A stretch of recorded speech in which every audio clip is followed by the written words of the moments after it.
नमस्कार, आपके साथ मैं हूं जोहम रुबा और आप देख रहे हैं यूपी की बात।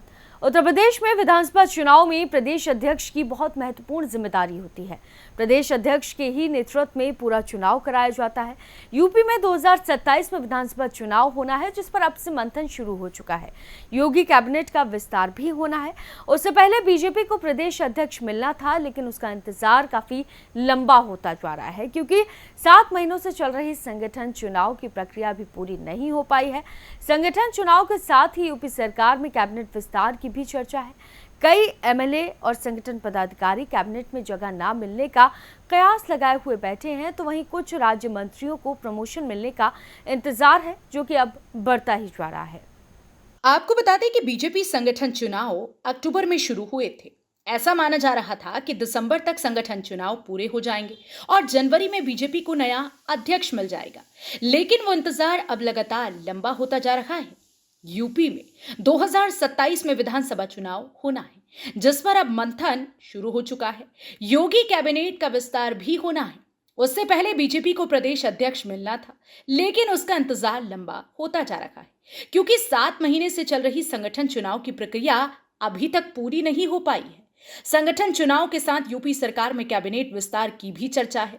कई एमएलए और संगठन पदाधिकारी कैबिनेट में जगह मिलने का कयास लगाए बैठे, तो दूसरी तरफ कैबिनेट विस्तार की चर्चा भी पिछले साल लोकसभा चुनाव के बाद से हो रही है। इस समय योगी सरकार में 54 मंत्री हैं, कुल 60 मंत्री बनाए जा सकते हैं। कैबिनेट मंत्री रहे जितिन प्रसाद और राज्य मंत्री रहे अनूप प्रधान वाल्मीकि लोकसभा चुनाव जीतकर केंद्र की राजनीति में एंट्री कर चुके हैं। उनकी जगह किसी को दी जानी है। सूत्रों के अनुसार अगर कोई नया प्रदेश अध्यक्ष बनता है, तो वर्तमान प्रदेश अध्यक्ष भूपेंद्र चौधरी योगी कैबिनेट में जाएंगे। इसके साथ ही कुछ विधायक भी योगी कैबिनेट में अपनी जगह बनाना चाहते हैं।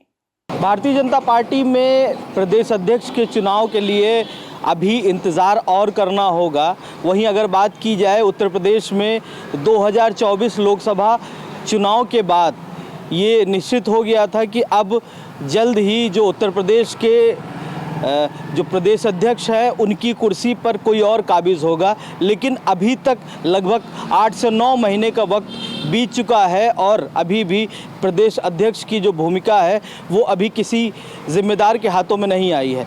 गौरतलब है कि उत्तर प्रदेश में बात की जाए जिस तरीके से योगी कैबिनेट के विस्तार को लेकर के चर्चाएं हो रही थी कि जो लोकसभा चुनाव है उसके बाद जो विस्तार है योगी मंत्रिमंडल का, उसमें भी कई नए चेहरों को मौका मिल सकता है, लेकिन उसके लिए भी अभी और इंतज़ार की घड़ियां अभी बाकी हैं। वहीं जिस तरीके से बात की जाए लगभग 60 मंत्रियों को योगी विस्तार में जो जगह है वो मिलती हुई दिखाई दे रही है, लेकिन कहीं ना कहीं अभी 54 मंत्री मौजूदा समय में योगी मंत्रिमंडल का हिस्सा है। वहीं जब सबसे बड़ी बात इस पर ये उठती है कि जिस तरीके से लोकसभा चुनाव में जब उत्तर प्रदेश में जब 2 मंत्री बात की जाए जितिन प्रसाद की, वो अब उनकी कुर्सी अब खाली हुई है, वो अब सांसद के रूप में और केंद्रीय मंत्री के रूप में दिल्ली में कुर्सी उनको मिल चुकी है। वहीं बात की जाए जिस तरीके से अनूप प्रधान की, तो उनकी भी कुर्सी योगी कैबिनेट से खाली हुई है। तो कहीं ना कहीं ये कयास लगाए जा रहे थे कि उत्तर प्रदेश में जल्द योगी मंत्रिमंडल का विस्तार होगा और कहीं ना कहीं जो नए चेहरा है उत्तर प्रदेश में प्रदेश अध्यक्ष का, उसकी भी कुर्सी कहीं ना कहीं भरी जाएगी। लेकिन अभी इंतजार है। अब देखना दिलचस्प होगा कि कब योगी मंत्रिमंडल का विस्तार होता है और प्रदेश अध्यक्ष का नया चेहरा कब घोषित भारतीय जनता पार्टी सरकार करती है। कैमरा सहयोगी राम सिंह के साथ अमन प्रधान, यूपी की बात, लखनऊ। बहरहाल योगी कैबिनेट विस्तार में नए प्रदेश अध्यक्ष की नियुक्ति ने पेच फंसा दिया है। अब देखना यह होगा कि बीजेपी को नए प्रदेश अध्यक्ष और कैबिनेट विस्तार के लिए अभी और कितना लंबा इंतजार करना होगा। फिलहाल के लिए इस खबर में सिर्फ इतना ही। बाकी तमाम